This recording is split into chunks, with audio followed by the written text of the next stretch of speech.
Bismillahirrahmanirrahim. Assalamualaikum warahmatullahi wabarakatuh. Nama saya Nisa Nur Hidayati dari kelas 5C dengan NIM 111901830000082 akan mereview 12 makalah kelompok mata kuliah keterampilan berbahasa. Judul yang pertama yakni menyimak. Menurut Tarigan, tahun 1986 berpendapat bahwa menyimak adalah suatu proses kegiatan mendengarkan lambang-lambang lisan dengan penuh perhatian, pemahaman, apresiasi, serta interpretasi untuk memperoleh informasi, menangkap isi atau pesan, serta memahami makna komunikasi yang disampaikan oleh pembicara melalui ujaran. Jadi dari pengertian tersebut dapat disimpulkan bahwa menyimak merupakan kegiatan atau proses memahami serta menangkap pesan yang disampaikan dari pembicara dengan penuh perhatian. Jadi dengan keterampilan menyimak akan mempengaruhi keterampilan berbahasa seseorang seperti berbicara, menulis, dan juga membaca. Nah, kemudian tahap-tahap dari menyimak itu ada tahap mendengar, tahap memahami, tahap menginterpretasi, tahap mengevaluasi, dan juga tahap menanggapi. Selanjutnya ada beberapa ragam menyimak. Ragam menyimak ini dibagi menjadi 3. Yang pertama, menyimak intensif. Adapun beberapa kategori menyimak yang masuk dalam kategori menyimak ekstensif, yaitu yang pertama menyimak sosial, yakni menyimak konvensional atau menyimak sopan. Kemudian yang kedua menyimak sekunder, menyimak secara kebetulan dan secara ekstensif. Kemudian yang ketiga menyimak estetik. Nah, menyimak estetik ini masuk ke dalam atau disebut juga sebagai menyimak apresiatif. Kemudian yang terakhir yang masuk ke dalam kategori menyimak ekstensif ialah menyimak pasif atau menyimak tanpa usaha sadar. Kemudian ragam menyimak kedua yakni menyimak intensif. Nah, menyimak ada beberapa kategori menyimak yang masuk ke dalam ragam menyimak intensif. Yang pertama menyimak kritis atau menyimak mencari kesalahan atau kekeliruan. Yang kedua menyimak konsentratif atau menyimak sejenis telaah. Kemudian yang ketiga menyimak kreatif atau menyimak rekonstruksi imajinatif. Kemudian yang keempat menyimak eksploratif atau menyimak menyelidik. Kemudian yang kelima menyimak interogatif atau menyimak jawaban pertanyaan. Kemudian yang keenam menyimak selektif atau menyimak terfokus. Nah, 6 tadi masuk ke dalam ragam menyimak intensif. Kemudian ragam yang ketiga yakni menyimak estetik. Nah, menyimak estetik ini merupakan bagian dari ragam menyimak yang cocok digunakan dalam menilai pembacaan puisi. Jadi sebagai juri, misalnya jadi sebagai juri lomba puisi. Nah, menyimak yang bisa digunakan yakni menyimak estetik. Kemudian adapun tujuan menyimak menurut Tarigan tahun 1986. Tarigan menjelaskan bahwa menyimak bertujuan memperoleh pengetahuan dari ucapan pembicara atau masuk ke dalam kategori menyimak untuk belajar. Kemudian tujuan selanjutnya memberikan penekanan dan penikmatan terhadap materi yang diperdengarkan atau masuk ke dalam menyimak untuk menikmati keindahan audial. Kemudian yang ketiga, menyimak agar dapat menilai sesuatu yang disimak baik buruknya, tepat, tidak tepat, dan lain-lain, atau masuk ke dalam kategori menyimak untuk mengevaluasi. Selanjutnya, judul dari makalah yang kedua yakni suasana menyimak dan faktor yang mempengaruhi menyimak. Nah, sudah dijelaskan tadi bahwa menyimak merupakan proses atau kegiatan mendengarkan, kemudian memahami isi bahan yang disampaikan oleh pembicara dengan penuh perhatian. Nah, oleh karenanya tujuan utama dari keterampilan menyimak ialah memahami dan juga menghayati pesan, ide, dan gagasan yang tersirat dalam simakan. Nah, macam-macam suasana menyimak ada 6. Yang pertama evaluatif, yang kedua mengawasi, yang ketiga strategis, yang keempat netral, yang kelima superior, dan yang keenam pasti dan tentu. Selanjutnya ada beberapa hal yang menjadi kendala dalam kegiatan menyimak. Nah, yang pertama itu faktor pembawa cerita atau tutor. Jadi sebagai pembicara itu pembicara juga merupakan unsur penting dalam kegiatan menyimak. Kemudian yang kedua faktor cerita. Nah, jadi cerita seperti apa yang disampaikan oleh pembicara. Nah, pengalaman-pengalaman dari pembicara itu juga sangat penting bagi penyimak dan penting juga dalam kegiatan menyimak. Kemudian yang ketiga penyimak. ke yang keempat, situasi belajar. Jadi lingkungan maupun kondisi dalam kegiatan menyimak ini juga harus diperhatikan karena akan mempengaruhi dalam kegiatan menyimak. Kemudian adapun perilaku dalam kegiatan menyimak itu ada 6. Yang pertama, tahap mendengar. Tahap mendengar ini maksudnya berusaha mendengarkan pesan yang disampaikan oleh pembicara. Kemudian yang kedua, tahap memahami, yakni memahami isi pesan yang disampaikan oleh pembicara. Kemudian yang ketiga, tahap menginterpretasi atau menafsirkan butir-butir yang tersirat dalam pesan. Jadi karena semua pesan yang disampaikan oleh pembicara itu terkadang tidak disampaikan secara langsung, jadi masih ada inti-inti atau pesan yang tersirat. Kemudian yang keempat, tahap mengevaluasi. Nah, tahap mengevaluasi ini yakni menilai kekurangan atau kelebihan, kebaikan atau keburukan gagasan yang disampaikan oleh pembicara. Kemudian yang kelima, tahap menanggapi. Nah, setelah keempat tahap tersebut, tahap kelima yakni penyimak melakukan responding terhadap pesan yang disampaikan. Kemudian faktor yang mempengaruhi menyimak terdiri dari faktor fisik, faktor psikologis, faktor sikap, faktor motivasi, jenis kelamin, lingkungan, peranan masyarakat, dan juga pengalaman dari pembicara.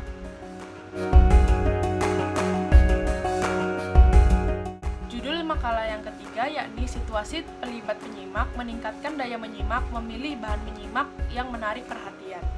Apa itu situasi pelibat penyimak? Situasi pelibat menyimak adalah keadaan di dalam suatu kegiatan atau keterampilan menyimak yang melibatkan pembicara serta penyimak. Nah, yang situasi pertama yakni menyimak dalam kehidupan dan kurikulum, bahwa penting menyimak dalam kehidupan sehari-hari agar tidak tertinggal informasi serta dalam kurikulum. Pentingnya menyimak bagi peserta didik agar dapat memecahkan masalah yang diberikan oleh gurunya. Kemudian yang kedua, menyimak petunjuk, keterangan, dan juga pengumuman. Yang ketiga, percakapan dan diskusi. Yang keempat, laporan. Dan yang kelima, radio. Meningkatkan daya simak dapat dilakukan salah satunya dengan menggunakan media audio seperti menyimak guru, menyimak film-film, kemudian berpartisipasi dalam lomba, debat, diskusi, dan lain-lain. Kemudian faktor yang mempengaruhi perhatian menyimak seperti faktor pengalaman, faktor pembawaan, faktor sikap, faktor motivasi, faktor jenis kelamin. Judul makalah yang keempat yakni berbicara. Nah, berbicara ialah salah satu kemampuan berkomunikasi dengan orang lain melalui media bahasa. Nah, kemampuan berbicara yang baik adalah kecakapan seseorang dalam menyampaikan sebuah informasi dengan bahasa yang baik, bahasa yang benar, dan juga menarik agar dapat dipahami oleh pendengar. Pada dasarnya, berbicara ini memiliki 3 maksud. Yang pertama, memberitahukan dan melaporkan. Kemudian yang kedua, menjamu dan juga menghibur. Yang ketiga, membujuk, mengajak, mendesak, dan meyakinkan. Nah, berbicara ini merupakan penghasil bahasa untuk berkomunikasi sebagai salah satu keterampilan dasar. Dalam berbicara, ada keterampilan menyampaikan pesan melalui bahasa lisan. Berbicara merupakan keterampilan yang selalu digunakan untuk berkomunikasi. Tentunya ya, berbicara itu merupakan suatu keterampilan yang utama yang selalu kita gunakan dalam kehidupan sehari-hari, seperti untuk berinteraksi dengan keluarga, tetangga, lingkungan, dan kebutuhan lainnya. Nah, aspek-aspek berbicara ini perlu diketahui seseorang bagi yang ingin mendalami keterampilan berbicara. Di antaranya yang pertama, aspek pengetahuan. Jadi aspek pengetahuan ini seperti menguasai kosakata, melatih kelancaran berbicara, memperhatikan ketelitian dalam berbicara, dan memperhatikan intonasi kalimat ketika berbicara. Kemudian yang kedua ada aspek sikap. Nah, aspek sikap ini seperti sikap jujur, hormat, peduli, berani, percaya diri, dan berkomunikasi dengan baik. Kemudian yang ketiga ada aspek tingkah laku. Aspek tingkah laku ini meliputi aspek kerjasama dan juga melakukan komunikasi yang tepat. Adapun tahap-tahap berbicara ini ada 3. Yang pertama, tahap persiapan. Nah, di tahap persiapan ini pembicara harus menentukan topik, menentukan tujuan, serta mengumpulkan referensi materi yang akan disampaikan. Juga tentunya pembicara harus menyusun kerangka materi, dan yang terakhir pembicara juga harus melakukan latihan agar dia memiliki persiapan yang matang dan juga materi yang matang. Jadi ketika menyampaikan pesannya, ia tidak mengalami banyak kendala karena sudah banyak berlatih. Kemudian yang kedua, tahap pelaksanaan. Tahap pelaksanaan kegiatan berbicara ini meliputi tahap pembuka, tahap pembahasan pokok, dan juga penutup. Kemudian yang ketiga, tahap evaluasi. Nah, ada kalanya evaluasi diperlukan untuk mendapatkan sebuah masukan tentang kegiatan berbicara yang telah dilakukan oleh seorang pembicara. Nah, karena dengan masukan tersebut, seorang pembicara dapat menentukan kualitas pembicaranya. Kemudian selanjutnya ada relevansi berbicara, diantaranya yang pertama hubungan antara berbicara dengan menyimak atau mendengarkan. Kemudian yang kedua hubungan antara berbicara dengan menulis. Kemudian yang ketiga hubungan antara berbicara dengan membaca. Judul makalah yang kelima yakni berbicara dengan keterampilan yang lainnya. Yang pertama ada hubungan berbicara dengan menyimak. Nah contohnya ada seseorang yang sedang berpidato, kemudian para audiensnya kan otomatis akan menyimak apa yang disampaikan oleh pembicara yang sedang pidato tersebut. Nah, dengan info yang disampaikan, dengan kegiatan menyimak tersebut, nah nanti audiens itu dapat menyampaikan info tersebut dengan keterampilan berbicara. Kemudian yang kedua, hubungan berbicara dengan membaca. Nah, berbicara dan membaca ini berbeda sifat, metode, dan juga fungsinya. Jadi semakin banyak orang yang membaca, semakin banyak juga informasi yang akan mereka dapatkan. Hal ini merupakan motivasi bagi yang bersangkutan untuk mengungkapkan kembali informasi yang telah diperolehnya melalui tulisan. Kemudian yang ketiga ada hubungan berbicara dengan menulis. Nah, seorang pembicara yang baik umumnya memiliki persiapan yang tertulis, sehingga dalam hal ini pembicara setidaknya sudah memiliki dasar-dasar dalam tulis-menulis. Judul makalah yang keenam yakni aktivitas berbicara di depan umum. Nah, sudah dijelaskan tadi bahwa berbicara ialah salah satu kemampuan berkomunikasi dengan orang lain melalui media bahasa. Nah, kemampuan berbicara yang baik adalah kecakapan seseorang dalam menyampaikan sebuah informasi dengan bahasa yang baik, benar, dan juga dapat menarik perhatian pendengarnya, serta juga dapat dipahami oleh pendengarnya apa yang disampaikan. Kemudian berdasarkan jenis situasinya, berbicara dibagi menjadi dua, yaitu lingkup resmi seperti pidato dan lingkup tak resmi seperti sebuah host pada pesta acara ulang tahun. Kemudian berdasarkan tujuannya dibagi menjadi 5 jenis, yaitu berbicara menghibur, berbicara menginformasikan, berbicara menstimulasi, berbicara meyakinkan, berbicara menggerakkan. Nah, banyak macam metode dalam penyampaian berbicara yang digunakan seseorang dalam menyampaikan informasinya, dalam menyampaikan gagasannya. Nah, diantaranya adalah metode penyampaian mendadak, metode penyampaian naskah, metode penyampaian catatan kecil, metode penyampaian hafalan. Nah, teknik berbicara dilaksanakan agar pembicara lebih mudah dimengerti dan mencapai tujuan yang diharapkan. Selanjutnya, berbicara ini juga ada pembagiannya berdasarkan jumlah penyimaknya.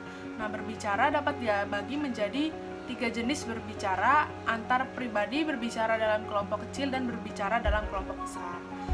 Adapun faktor-faktor penunjang keefektifan berbicara. Yang pertama, faktor kebahasaan. Faktor kebahasaan ini seperti ketepatan dalam pengucapannya, terus kemudian penempatan tekanan, nada, sendi, dan durasi yang sesuai, kemudian pemilihan kata atau diksi, kemudian ketepatan sasaran pembicara. Kemudian faktor yang kedua ada faktor non-kebahasaan yang meliputi sikap yang wajar, kemudian sikap yang tenang, dan sikap yang tidak kaku. Kemudian pandangan harus diarahkan kepada lawan bicara. Kemudian kesediaannya menghargai pendapat orang lain.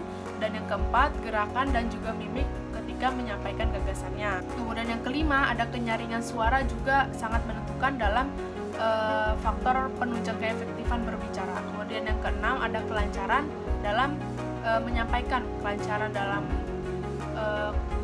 kalimat-kalimatnya. Kemudian yang ketujuh ada relevansi atau penalaran. Yang kedelapan adalah penguasaan topik materi yang akan disampaikan. Nah, selain kedua faktor tersebut, ada faktor lain seperti kesiapan mental dan fisik, motivasi, latihan, dan juga karakter.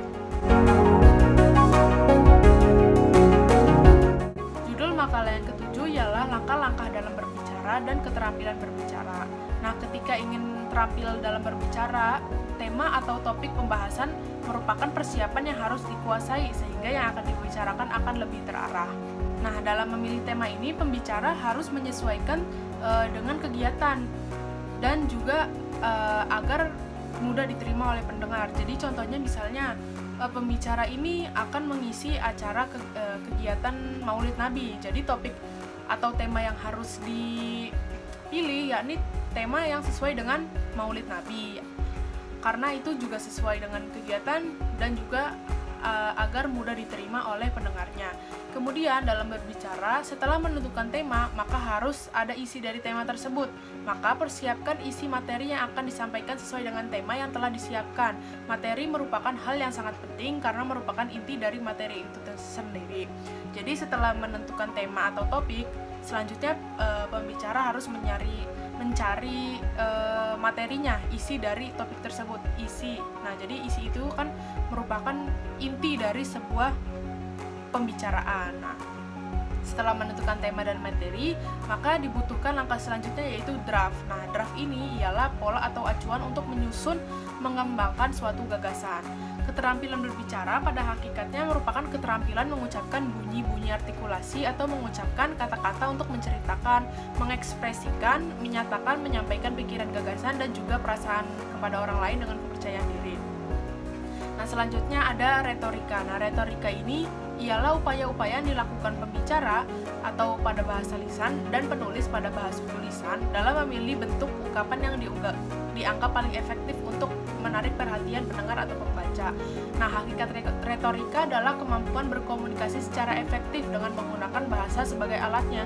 Dalam peristiwa komunikasi itu, tujuan utama komunikator adalah menyampaikan pesan yang diharapkan dapat diketahui, dipahami, dan dapat diterima oleh komunikan. Contohnya dalam bentuk pidato, debat, dan lain-lain.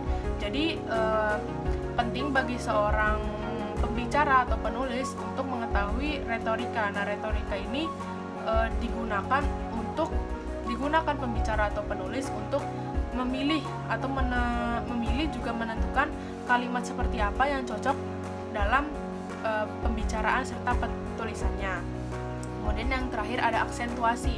Nah, aksentuasi ini merupakan pemberian tekanan suara pada kata dan suku kata yang dianggap penting. Tujuannya agar pendengar memperhatikan beberapa kata tertentu. Kemudian prinsip aksentuasi pada dasarnya seperti memberikan tanda tebal, miring, atau garis bawah dalam sebuah penulisan. Nah, tujuan utama dalam aksentuasi ini yang pertama untuk menonjolkan kata-kata tertentu. Kemudian yang kedua untuk menarik perhatian pendengar, yang ketiga untuk memperlambat tempo berbicara seorang pembicara agar kata yang diucapkan memiliki penekanan yang tepat. Judul makalah yang ke-8 yakni membaca. Nah, membaca adalah suatu kegiatan interaktif untuk memetik dan memahami arti ataupun makna yang terdapat di dalam bahasa tulis. Tujuan dari membaca yang pertama, memperoleh informasi secara faktual. Yang kedua, mendapatkan ketenangan tentang sesuatu yang khusus dan problematis. Kemudian yang ketiga, memberikan penilaian terhadap karya tulis seseorang. Kemudian yang keempat, memberikan kesenangan dalam hal emosi. Dan yang terakhir, memanfaatkan waktu luang dengan hal yang lebih berguna. Jadi dengan membaca, jadi tujuan membaca adalah 5 tersebut. Selanjutnya ada aspek penting dalam membaca. Nah, aspek yang pertama yakni keterampilan yang bersifat mekanis yang dianggap berada pada urutan yang lebih rendah. Aspek tersebut meliputi pengenalan bentuk huruf, pengenalan unsur-unsur linguistik seperti fonem, kata, frasa, pola, klausa, kalimat, dan lain-lain. Kemudian ada pengenalan hubungan pola ejaan dan bunyi, kecepatan membaca ketara lambat. Kemudian aspek yang kedua yakni keterampilan yang bersifat pemahaman yang dapat dianggap berada pada urutan yang lebih tinggi, seperti membaca ekstensif yang mencakup membaca survei, membaca sekilas, membaca dangkal. Kemudian ada membaca intensif yang mencakup membaca telaah isi dan membaca telaah bahasa. Kemudian yang ketiga ada membaca telaah isi yang mencakup membaca teliti, membaca pemahaman, membaca kritis, membaca ide. Nah, dalam mengembangkan keterampilan membutuhkan beberapa aspek pendukung yang dapat menunjang proses menuju keberhasilannya, terutama dalam mengembangkan keterampilan membaca. Nah, pendidik adalah merupakan pihak yang paling penting dalam dunia pendidikan, karena guru merupakan pihak yang berhubungan langsung dengan siswa. Nah, langkah-langkah yang dapat ditempuh oleh pendidik dalam mengembangkan dan meningkatkan keterampilan membaca siswa antara lain. Yang pertama, pendidik mengarahkan peserta didik untuk memperkaya kosakata. Kemudian yang kedua, pendidik dapat membantu para peserta didik untuk memahami makna struktur kata. Kemudian yang ketiga, pendidik memastikan bahwa peserta didik paham dengan memberikan pertanyaan menggunakan pertanyaan ide pokok atau gagasan. Kemudian yang keempat, menggunakan kecepatan membaca siswa dengan cara menentukan waktu untuk membaca suatu materi. Judul makalah ke-9 yakni membaca nyaring dan membaca dalam hati. Apa itu membaca nyaring? Membaca nyaring merupakan kegiatan membaca dengan menyuarakan tulisan yang dibacanya dengan ucapan dan intonasi yang tepat agar pendengar dapat membaca dan menangkap informasi yang disampaikan oleh penulis, baik berupa pikiran, perasaan, sikap, ataupun pengalaman penulis. Nah, keterampilan yang dituntut dalam membaca nyaring ini ialah berbagai keterampilan. Yang pertama, membaca dengan tenang dan jelas. Kemudian yang kedua, membaca dengan penuh perasaan dan juga ekspresif. Kemudian yang ketiga, membaca dengan tidak terbata-bata. Yang keempat, mengerti serta memahami bahan bacaan yang dibacanya. Yang kelima, kecepatan bergantung pada bahan bacaan yang dibacanya. Yang keenam, membaca dengan tanpa terus-menerus melihat bahan bacaannya. Kemudian yang ketujuh, membaca dengan penuh kepercayaan pada diri sendiri. Nah, membaca nyaring ini akan kita gunakan pada saat kita membacakan puisi di depan kelas, membacakan teks berita di depan kelas, membacakan pengumuman, membacakan cerita, membacakan dongeng, membacakan teks pidato, membacakan cerita pengalaman pribadi yang berkesan, dan lain sebagainya. Nah, contoh-contoh tersebut sudah masuk ke dalam aspek keterampilan tadi, seperti membaca dengan tanpa terus-menerus melihat bahan bacaan. Kemudian untuk memperoleh keterampilan membaca nyaring yang baik bisa menggunakan beberapa cara berikut. Yang pertama, menyoroti ide-ide baru dengan menggunakan penekanan yang jelas. Kemudian yang kedua, menjelaskan kesatuan-kesatuan kata-kata yang tepat dan baik. Kemudian yang ketiga, menghubungkan ide-ide yang bertautan dengan jalan, menjaga suaranya agar tinggi sampai akhir dan tujuan tercapai. Kemudian yang kelima, menjelaskan klimaks-klimaks dengan gaya dan ekspresi yang baik dan tepat. Pengertian membaca dalam hati ialah suatu kegiatan yang mengandalkan kemampuan visual, pemahaman, serta ingatan dalam menghadapi bacaan, tanpa mengeluarkan suara atau menggerakkan bibir. Kegiatan membaca dalam hati biasanya dilakukan pada tempat-tempat ramai dengan tujuan agar tidak mengganggu kegiatan orang lain. Nah, contohnya itu membaca dalam hati seperti di perpustakaan, karena kan biasanya peraturan di perpustakaan itu tidak boleh berisik. Nah, jadi bisa menggunakan keterampilan membaca dalam hati. Nah, jenisnya ini yang pertama ada membaca intensif, membaca ekstensif, dan selanjutnya keterampilan yang dituntut pada membaca dalam hati. Nah, keterampilan yang dituntut dalam membaca dalam hati antara lain sebagai berikut. Yang pertama, membaca tanpa suara. Seperti pengertiannya tadi, membaca dalam hati itu membaca tanpa bersuara, menggerakkan bibir maupun mengeluarkan desis apapun. Nah, kemudian membaca tanpa ada gerakan kepala. Kemudian yang ketiga, membaca lebih cepat dibanding dengan membaca nyaring. Kemudian yang keempat, mengerti dan memahami bahan bacaan. Yang kelima, membaca dengan pemahaman yang baik. Untuk menerapkan strategi membaca intensif, terdapat beberapa teknik membaca seperti teknik KWLH atau Know, Want, Learn It, and How. Kemudian ada CATU atau catat, tulis kembali, dan uji.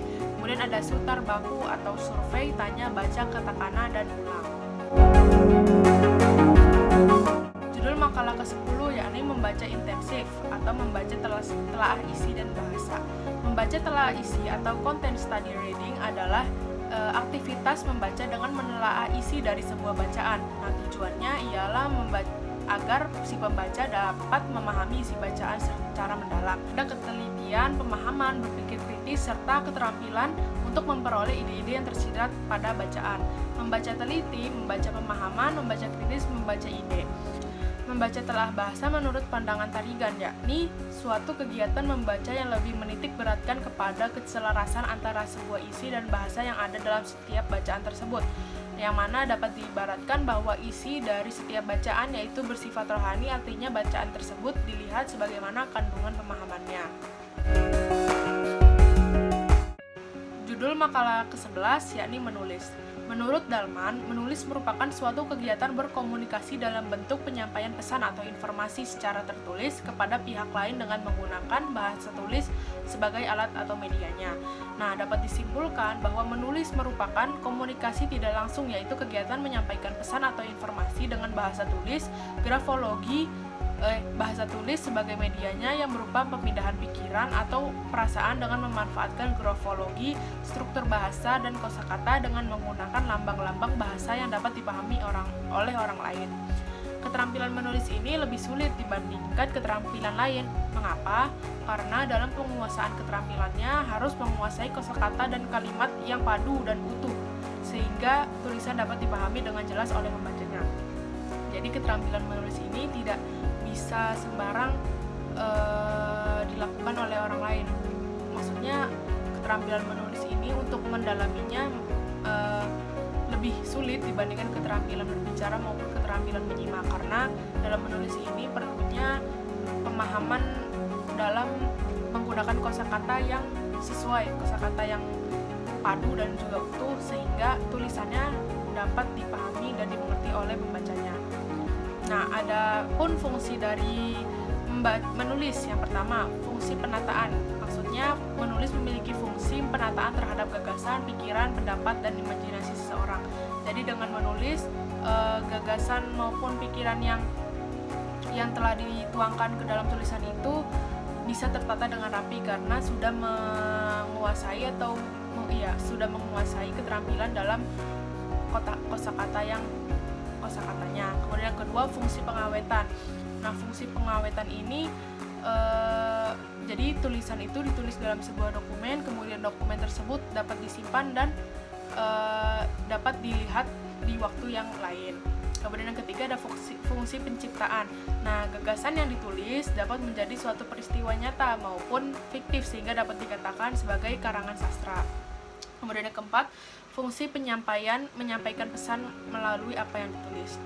Biasanya kan banyak ya dulu orang ingin menyampaikan pesan itu dengan cara menuliskan surat kemudian dikirim melalui jasa pos seperti itu. Judul makalah ke-12 yakni jenis dan ragam tulisan. Yang pertama ada tulisan bernada akrab. Nah, tulisan yang memiliki nada akrab biasanya ditulis dengan bahasa yang informal. Dalam dunia jurnalistik, tulisan yang bernada akrab ditujukan pada pribadi atau perseorangan. Tulisan yang memiliki nada akrab akan mengungkapkan isi pikiran dan pengalaman seseorang secara bebas tanpa terpaku pada keterikatan atau aturan bahasa yang berlaku. Nah, tulisan dengan nada akrab ini bersifat subjektif atau menggunakan kata aku sehingga lebih mendalami apa yang terjadi pada si penulis. Nah, ciri utama dari tulisan bernada akrab ialah riang, ramah, dan tidak terikat dengan aturan penulisan bahasa yang formal. Nah, bentuk-bentuk tulisan bernada akrab berdasarkan bentuknya seperti tulisan pribadi yang dapat diklasifikasikan atas buku catatan harian, cerita yang bersifat autobiografis. Nah, yang kedua ada tulisan bernada penerangan. Nah, tulisan bernada penerangan adalah mengajak para pembaca bersama-sama menikmati, merasakan, memahami dengan sebaik-baiknya dengan beberapa objek. Kemudian yang ketiga ada tulisan bernada penjelasan. Tulisan yang bernada penjelasan biasanya disebut sebagai tulisan penyingkapan. Kemudian yang terakhir ada tulisan bernada Kemudian yang keempat ada tulisan bernada mendebat. Nah, tulisan bernada mendebat ini biasa juga disebut dengan argumentasi atau argumental. Nah, tulisan bernada mendebat ini contohnya seperti bila seseorang mendebat sesuatu dapat dikatakan sebagai nada argumental. Nah, yang kelima ada tulisan bernada mengkritik. Tulisan bernada mengkritik ini menghasilkan sebuah tulisan mengenai sastra. Mengkritik tidak boleh dipahami sebagai suatu interpretasi yang negatif atau mencela. Sekian penjelasan dari saya, kurang lebihnya mohon maaf. Wassalamualaikum warahmatullahi wabarakatuh.